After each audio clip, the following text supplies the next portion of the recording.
How much do you bench is easily one of the most common questions guys get asked at the gym, both by fellow gym goers as well as by individuals who really don't frequent the gym all that much at all, because it's such a relatable lift, so much so that it's become kind of like a measurement tool to determine what an individual's physical capacity is in the weight room. Now you would think that people would be much more interested in your full range of motion squat or deadlift, A, because they should be considerably heavier, and B, because they require a lot more effort to do and do well, but I digress. Even I am interested in having a respectable bench press. It's a popular lift, and it's something that a lot of people aspire to have, yet so few actually get their bench to the point where it's going to turn heads in the weight room. I used to be so obsessed with increasing my bench press that it was all I would consume considering content and literature. I would watch videos of bench press competitions. I would watch professional powerlifters and their bench press performances. I would watch interviews looking for special exercises and approaches and programming approaches that former and current professionals incorporated, world record holders, what they did differently than everybody else. I read about bench pressing. I read about bench press programming. I spent so much time trying to figure out how I could increase my own bench press. And I've gotten it to the point where it's quite respectable. A 345 single in the gym. I realize it's not a platform lift, it's not technically official, but it's enough so that people ask me on a regular basis, Ben, how can I increase my bench? And yes, to clarify, the rep was done without a spotter, not even a hover. My back stayed on the bench, my bum stayed on the bench, my heel stayed on the floor, I touched my chest, and I locked the rep out. So it's an adequate bench, one that I hope to increase to 365 or 385 this year. Now, knowing as much, what I want to cover in today's video is not what I can bench, but rather what the 5 most common sticking points or weak points that individuals have are, and what's contributing to those weak points. Weak points that I had to overcome on my way to getting my bench press past that ever elusive 3-plate milestone.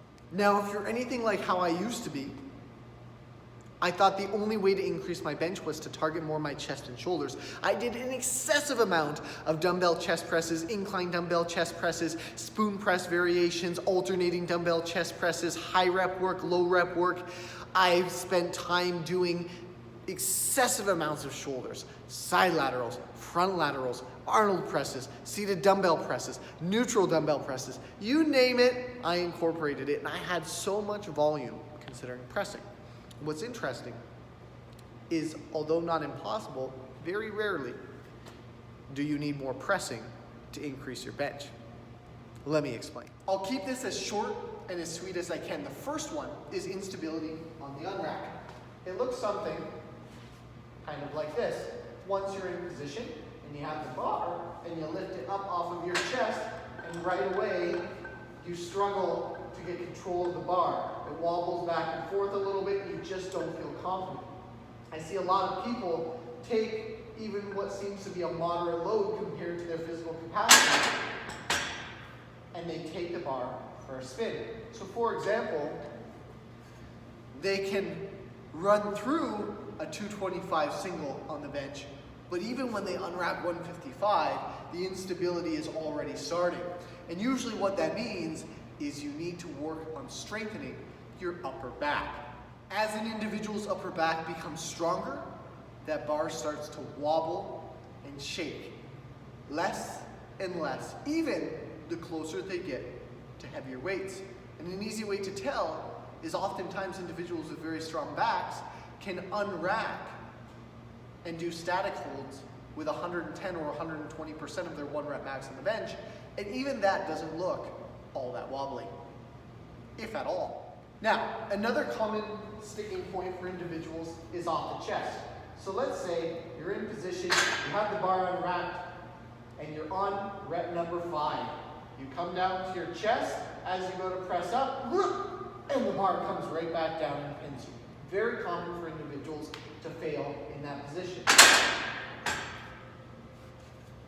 Likely, you need to work on your lats a little bit more. This weak point often goes hand in hand with that one.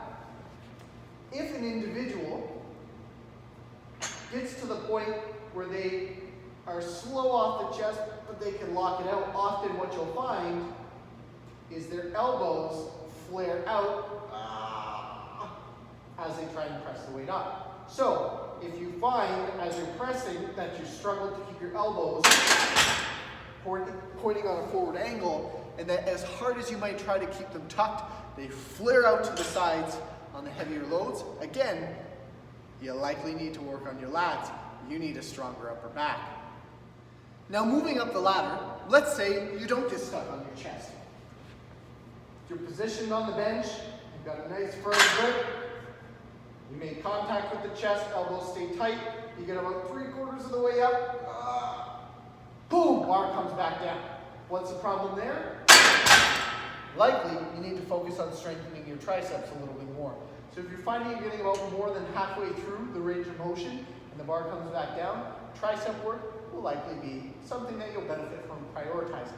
Further, let's say you can get past 3/4 of the way up. Bring the bar down, contact with the chest, you get almost all the way up, you're fighting it, but you can't get the elbows locked out enough to get it on the J hooks and it comes crashing back down. If you can't control the lockout, if you can't finish the rep in that final 1 or 2 inches range of motion, interestingly enough, it's probably your triceps, but it's also likely being held back by weakness in the upper back. So prioritizing your triceps and your upper back would serve you well. Now, you might have noticed there's a bit of a theme there. Almost every issue you run into on the bench, and there's more that you can run into. There's other weak points that people experience. They're just often a little less common. Usually comes back to weakness through the mid and upper back, the lats, and the triceps. So, if you find that you're struggling with your bench press, and you're struggling to get more weight on that bar, instead of spending an excessive amount of your programming doing more push-ups, more chest presses, more dumbbell work, more shoulder work, you'll likely benefit to a much greater degree from putting more pulling exercises in.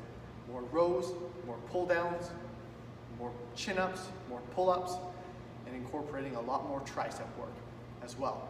I know that's been a game changer for me. For the longest time I could barely get to a 225 bench, and when I shifted my priority from excessive pressing work in my programming and started prioritizing mid and upper back as well as triceps, my bench press skyrocketed. Hopefully, that gives you a little bit of food for thought and helps you build your bench to a respectable enough number where you feel confident when somebody inquires, how much do you bench?